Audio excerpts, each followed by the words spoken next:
안녕하세요 여러분. 네, 오늘 영상은요, 어떻게 하면 좀 더 계획 있고 의미 있는 소비를 할 수 있는지, 특히 충동 구매를 막을 수 있는지에 대한 실질적인 방법을 여러분들과 함께 얘기해 보려고 합니다. 이런 경험들 있으실 거예요. 아무 생각 없이 스마트폰을 켜고 소셜미디어를 보다가 이거 너무 예쁘다 라는 생각이 들어서 나도 모르게 또 서치를 하고 구매를 하신 적이 있으실 거예요. 저도 그런 경험이 굉장히 많습니다. 그런데요, 저는 다행히 작년 8월부터 로우 바이 이어 챌린지를 하고 있어요. 그런데 이런 도전을 한다고 해서 충동 구매 욕구가 오지 않는 건 아닙니다. 그래도 지금 이런 도전을 하고 있기 때문에 제가 저의 그 충동 구매 욕구를 조금 더 잘 컨트롤할 수 있었던 것 같아요. 그래서 지난 8월부터 지금까지 제가 산 아이템은 총 3가지밖에 되지 않습니다. 이 도전을 하기 전에는요, 한 달에 거의 4개, 5가지의 아이템들을 구매하곤 했거든요. 그거에 비하면 굉장히 많이 발전한 거라고 볼 수 있을 것 같아요. 그래서 여러분들께서도 좀 더 계획 있는 소비와 그리고 충동 구매 때문에 불필요 없는 소비를 조금 줄이고 싶다 하시는 분들께서는요, 오늘 제 영상을 보시면 좀 도움이 되지 않을까라는 생각입니다. 그럼 바로 시작할게요. 네, 충동 구매의 욕구가 왔을 때 제 자신에게 가장 먼저 물어보는 거는요, 왜? 라는 겁니다. 내가 왜 이 물건을 현재 보고 있고 내가 왜 이 물건을 사고 싶은지. 네, 그럼 대부분의 경우는 내가 이 물건이 필요해서 보고 있는 건 아니고요. 보통은 광고, 아니면 친구가 가지고 있다든지, 아니면 소셜미디어에서 누가 가지고 있다든지, 이런 것들에 의해서 유혹을 받게 됩니다. 그래서 내가 굳이 필요하지 않은 물건을 사는 건 사실 돈 낭비밖에 되지 않습니다. 네, 충동 구매를 하기 전에 또 많은 사람들이 자기 합리화를 하는 경우가 많습니다. 그러니까 어떤 물건이 굳이 필요하지 않았다고 하더라도 지금 이 물건을 사면 갑자기 내 생활이 좋아질 것 같고, 그리고 아니면 내가 정말 지금까지 이렇게 열심히 일을 했는데 이 정도도 나한테 보상을 못 해주나? 이런 생각이 들 수도 있고, 그리고 지금까지는 이 물건이 필요하다고 생각이 들지 않았지만 이 물건을 가지고 있으면 내가 좀 더 좀 빛나 보이지 않을까 등등의 이유로 자기 합리화를 하면서 결국에는 이 물건을 소비하는 경우가 굉장히 많아요. 그래서 여러분들께서도 자기 합리화에 의한 충동 구매를 하고 있지 않은가를 한번 객관적으로 생각해 보세요. 그러면 내가 생각지도 못하게 많은 부분에서 자기 합리화를 하고 있고, 그게 결국에는 충동 구매로 이어지는 경우가 많습니다. 근데 저는 언젠가부터 저에게 이런 질문을 하는데요. 이 물건을 산다고 해서 내 삶의 질이 향상이 되는지 안 되는지입니다. 그러면 생각보다 많은 물건들이 제 삶을 향상시키지 않는 경우가 많아요. 나에게 도움이 되고 내 건강에 도움이 되고 내 삶의 질을 높여주는 물건은요, 내 돈을 들여서라도 살 필요가 있는 거예요. 왜냐면 이 물건들에 의해서 내 삶이 좀 더 윤택해질 수 있으니까요. 그런데 자세히 보면 많은 물건들이 내 삶은 윤택하게 해주지 않고 오히려 내 돈을 먹고 오히려 내 장소를 갉아먹는 그런 물건들이 많습니다. 그래서 이런 소비의 예를 들어보면 허브티 같은 경우에는 제가 하루에 커피량을 조금 줄이는 데 도움을 주고요. 그리고 다이슨 청소기 같은 경우에는 저희 집에 고양이가 있습니다. 그래서 굉장히 집이 금방금방 더러워지는데요. 그럴 때마다 손쉽게 청소기를 돌릴 수 있기 때문에 제 삶을 훨씬 편하게 해줍니다. 네, 그리고 스니커즈 같은 경우에는 여전히 멋스럽게 신을 수 있지만 편안하기 때문에 저희 발 건강이나 하루를 힘차게 보낼 수 있도록 도움을 줍니다. 그래서 이런 소비를 하면 나의 삶의 질을 높여주는 소비를 할 수 있는 거죠. 어떤 물건이 갑자기 사고 싶어지면 이 물건을 사기 위해서 서치를 하고 블로그들을 읽고 유튜브 비디오를 보면서 그 상품평을 보고 어디에서 최저가로 살 수 있는지 등등을 보면서 정말 많은 시간을 보내는 경우가 많습니다. 그런데 요즘에는 제가 저의 그런 모습을 발견한다면 일단 핸드폰을 바로 끕니다. 그리고 핸드폰을 멀리 떨어뜨리고요. 그리고 밖으로 산책을 나간다거나 아니면은 제가 바로 해야 되는 일들을 저를 다독이면서 바로 하게끔 합니다.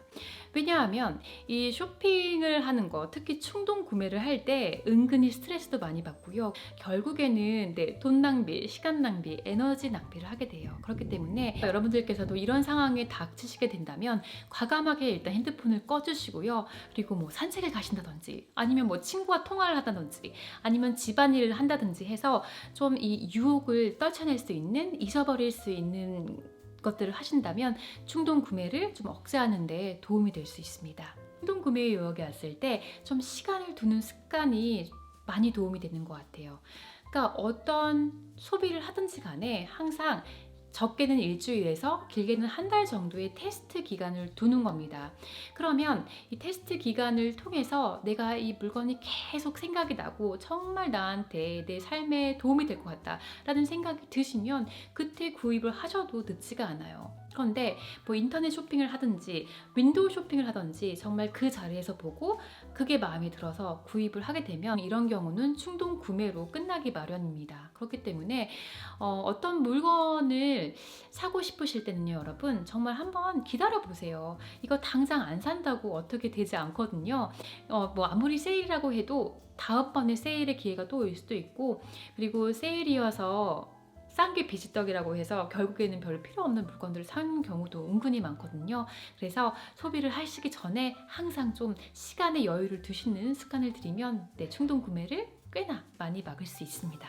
충동 구매의 유혹이 왔을 때 일단 물건을 떠나서 내가 내 자신과 다른 사람을 비교하고 있지 않은지에 대한 좀 근본적인 질문을 할 필요도 있는 것 같아요. 그러니까 굳이 물건이 좋아서가 아니라 내 친구가 가지고 있기 때문에, 아니면 내가 좋아하는 인플루언서가 이 물건을 가지고 있기 때문에 갑자기 나도 이 물건을 가지면 좀 더 내가 나아 보이지 않을까, 아니면 내가 좋아하는 사람과 비슷한 물건을 가지고 있기 때문에 그 사람들과 좀 더 잘 소통을 할 수 있지 않을까 등등의 이유로 또 충동 구매를 하는 경우가 있습니다. 그리고 또 하나 중요한 거는요, 제가 생각하기에는 나의 소유물이 내 자신이 아니라는 겁니다. 내가 어떤 옷을 입고 있든지, 어떤 차를 가지고 있든지, 어떤 집을 가지고 있든지, 이거는 내 소유물일 뿐이지 이런 것들이 내 자신을 대체할 수는 없습니다. 그래서 이런 물건들을 가지고 있지 못하다고 해서 주눅 들을 필요도 없고요. 결국에는 내가 내 자신을 좀 더 빛나게 발전시키면 돼요. 그러면 이런 소유물을 가지고 있지 않더라도 내 자신은 좀 더 발전할 수 있고 좀 더 빛날 수 있습니다. 네, 소비를 하기 전에 한번 여러분께 물어보세요. 내가 이 힘들게 내 시간과 에너지를 쏟아부어서 번 이 돈으로 내가 소비를 했을 때 결국에 내 자신에게 이익이 오는지, 아니면은 그 물건들을 판매가 하고 있는 기업한테 이익이 가고 있는지에 대해서 생각해 보세요. 한 가지 예를 들면 저는 예전 같은 경우에는 소비를 하기 위해서 돈을 벌었습니다. 왜냐하면 그때는 사고 싶은 게 너무 많았어요. 그래서 돈을 벌어서 그거를 거의 대부분 소비에 다 썼습니다. 그런데 지금 생각해 보면 그게 제 재정 상황에도 그렇고, 그리고 저의 삶의 퀄리티에도 그렇게 도움을 주지 않았어요.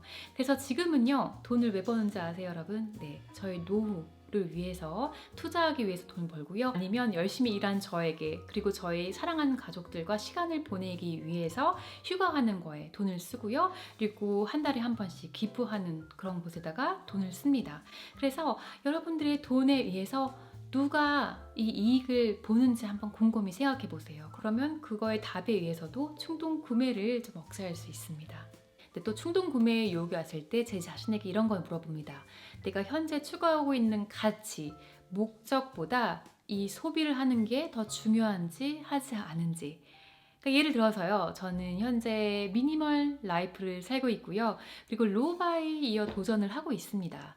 그런데 제가 어떤 물건을 충동적으로 사게 되면은 결국에는 저의 그런 중요한 가치, 제 삶의 목표를 포기하거나 무시하는 거잖아요. 그래서 어떤 물건을 사게 될 때 정말 조금 더 신중해지는 것 같아요. 네, 이 영상을 보시는 분들 중에는 분명히 내 집 마련의 꿈을 가지신 분들도 계실 거고, 아니면 학자금 대출을 빨리 갚기 위해서 노력하시는 분들도 계실 거고, 아니면 뭐 휴가 준비를 한다든지, 아니면 유학 준비 등등의 이유로 돈을 모으고 계시는 분들이 많으실 거예요. 그렇기 때문에 어떤 충동 구매 욕구 왔을 때 여러분의 꿈과 계획을 한번 다시 생각해 보세요. 그래서 이 소비가 정말 그것과 바꿀 수 있을 만큼의 가치가 있는지 없는지를 생각해 보시면 충동 구매 욕구를 그렇게 어렵지 않게 이겨내실 수 있을 거예요.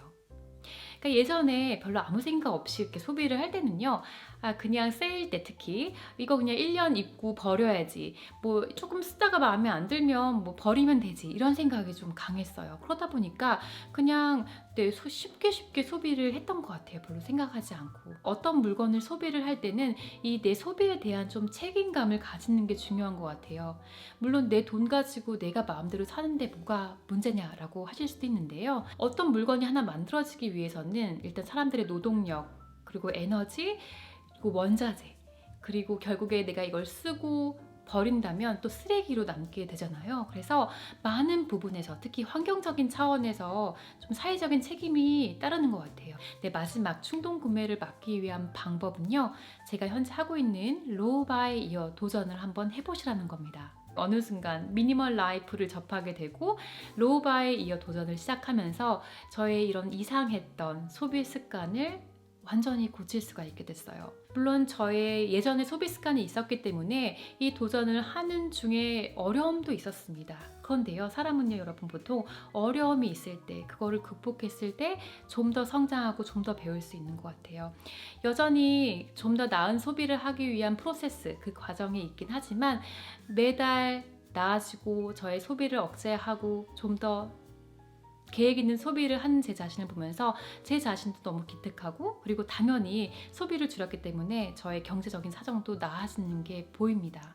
그래서 여러분들께서 충동 구매하는 거 너무 어려워요 하시는 분들은 과감하게 한번 로우 바이 이어 도전을 해보세요. 저처럼 1년이 너무 길다고 생각이 드시면 한 달부터 시작해보세요. 한 달, 두 달, 세 달 이렇게 하시다 보면 뭐 하다가 실패를 하실 수도 있어요. 그래도 그런 경험들이 쌓이다 보면 충동 구매를 억제할 수 있는 힘이 분명히 생길 거고요. 좀 더 현명한 소비, 의미 있는 소비를 하실 수 있을 거라는 생각이 듭니다. 네, 여러분, 오늘 영상은요. 맥시멀리스트였던 저가 미니멀 라이프와 로우 바이 이어 챌린지를 하면서 저의 소비 습관을 어떻게 바꿨는지, 특히 충동 구매의 욕구를 어떻게 하면 실질적으로 억제할 수 있을지에 대한 방법을 여러분들과 공유하는 영상이었습니다. 여러분들께서 계획 없는 소비를 함에 의해서 경제적인 어려움을 겪고 계시던지, 아니면 쇼핑 중독 때문에 스트레스를 많이 받으시던지, 아니면 집에 쌓여가는 물건 때문에 또 이 마음이 괴로우신 분들, 하여튼 많은 케이스들이 있을 거예요. 그런 분들께서 오늘 제 영상을 보시고 좀 여러분들의 충동 구매 욕구를 억제시킬 수 있는 힘을 기르실 수 있었으면 좋겠습니다. 네, 여러분, 오늘 영상은 여기까지였고요. 그럼 저희는 또 다음 영상에서 만나요. 그럼 그때까지 안녕.